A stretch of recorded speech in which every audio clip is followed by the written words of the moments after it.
Platíme za potraviny na Slovensku viac ako v zahraničí a koľko nás vyjde ten istý nákup v zahraničí a naopak na Slovensku? Prípadne, ktoré potraviny sú u nás na Slovensku lacnejšie alebo drahšie ako v iných krajinách? Tieto otázky si dneska spoločne zodpovieme, ale chcela som vás najskôr privítať pri mojom novom videu.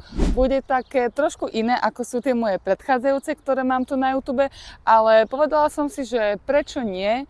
Myslím si, že téma cien potravín je celkom dosť hot topic u nás na Slovensku a aj mňa osobne celkom zaujíma to porovnanie cien potravín v zahraničí a na Slovensku. Ja sa momentálne nachádzam v Španielsku, takže budeme porovnávať ceny potravín španielské a potom slovenské. A povedala som si, že by bolo podľa mňa úplne najlepšie porovnať ten istý obchodný reťazec, ktorý máme u nás na Slovensku a nachádza sa aj tu v Španielsku a tým je Lidl.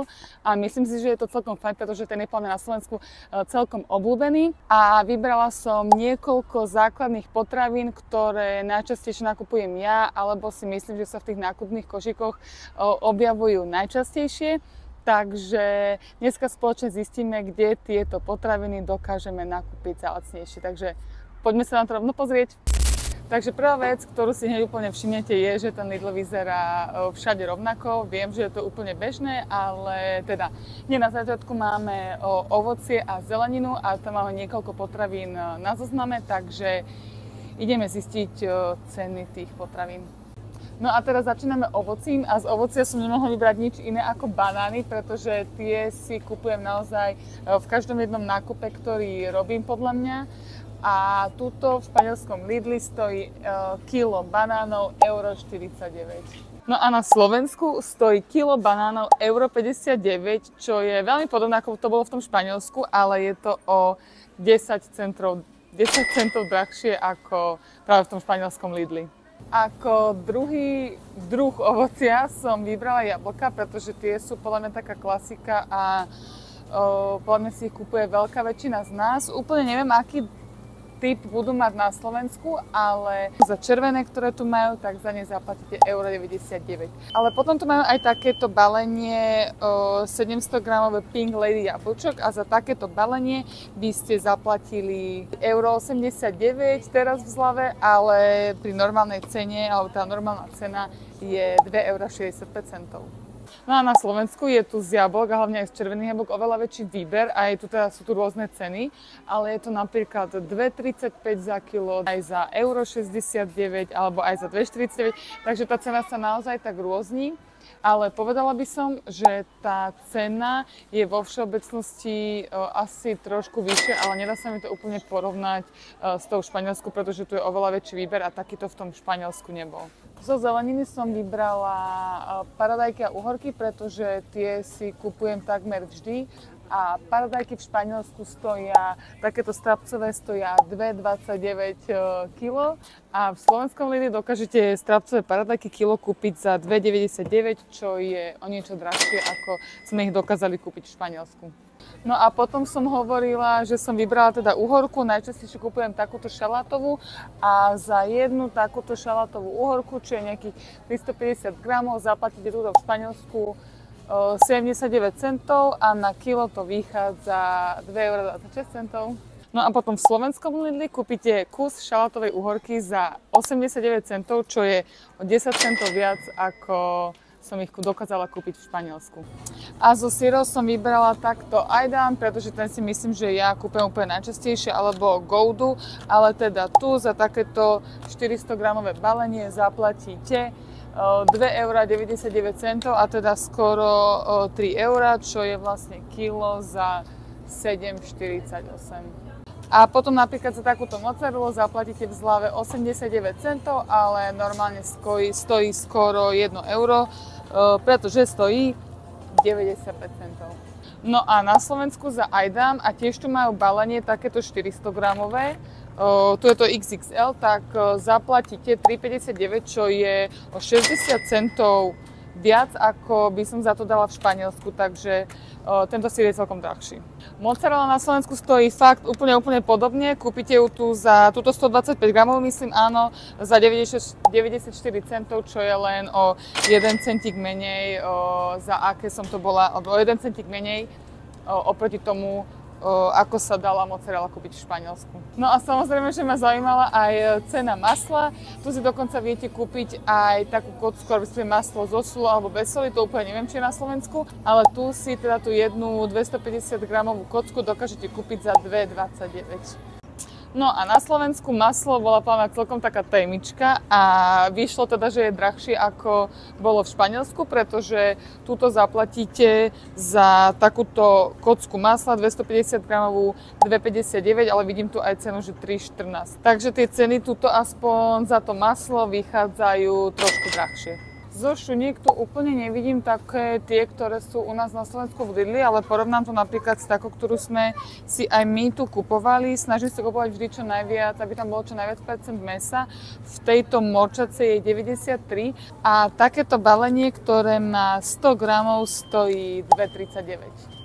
Šunku som nenašla úplne rovnakú ako v tom Španielsku, to u nás na Slovensku, ale mám bravčovú a dokonca 95% masa, čo je ešte viac mäsa, čo je ešte viac ako bolo v tom Španielsku a za 100 gramov zaplatíte 1,18 € po zlave a normálne stojí 1,38 €, čo je podľa mňa o dosť lacnejšie, ako ste to schopní kúpiť v tom Španielsku. Takže šunka je u nás lacnejšia. No a snažila som sa ešte nájsť morčaciu, pretože tej bolo fakt v Španielsku dosť a tuto je to trošku ťažšie, tu je hlavne bravčová, ale našla som ešte jednu, dokonca 96% mesa, čo je fakt dobré. Tak tá stojí 1,48 €, takže stále je to lacnejšie a dokonca za viac percent mesa. No a keď si potom kupujem nejaké mäso, tak si najčastejšie kupujem kuracie prsia, pretože tie si väčšinou robím úplne najviac a tu za 1 kilo zaplatíte, respektíve za 1 kilo si dokážete kúpiť za necelých 6 €, za 5,99.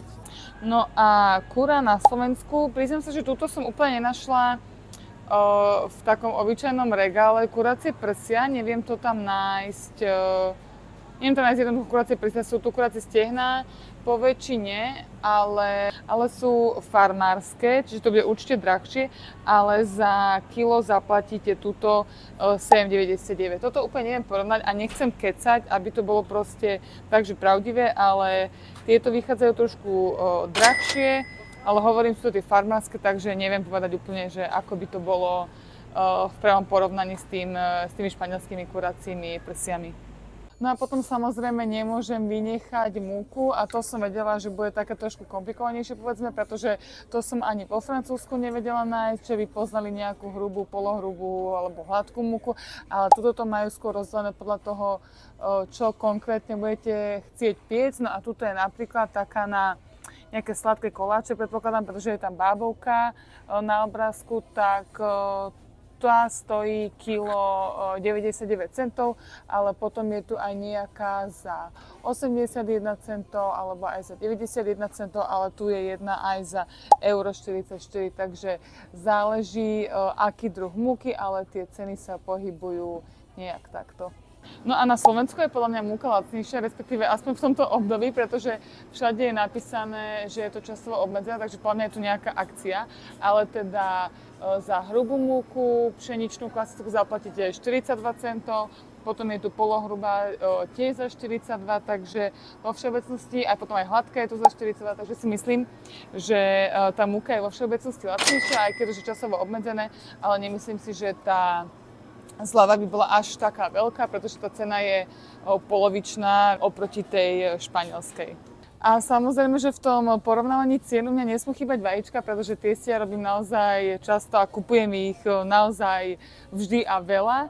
A úplne tu neviem porovnať tie ceny, pretože to majú rôzne, ale napríklad za biovajcia 10 kusov tu zaplatíte 4,25 €, ale potom sú tu aj nejaké vajíčka 6 kusov za 1,50 € alebo potom aj 12 kusov za 2,60 alebo 2,80, tam je rozdiel v tej veľkosti, takže určite sa tie ceny budú líšiť podľa tej veľkosti, ale aj podľa toho chovu, ako boli teda tie sliepočky chované, ale teda tie ceny sa tu pohybujú takto. No a som tu už aj pri slovenských vajíčkach a tiež sa tu tie ceny rôznia podľa veľkosti, podľa toho, ako boli chované tie sliepky, ale napríklad také bielvajíčka tu kúpite 6 kusov za 3,29, čo je podľa mňa o dosť viac, ako by ste zaplatili v Španielsku, respektíve je to proste viac.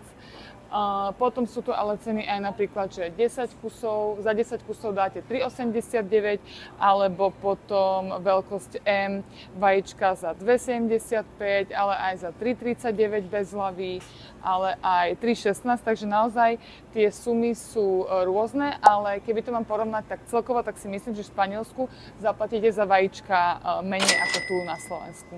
No a myslím si, že v žiadnom nákupe nesmie chýbať mlieko, respektíve určite nesmie chýbať v takomto porovnávaní.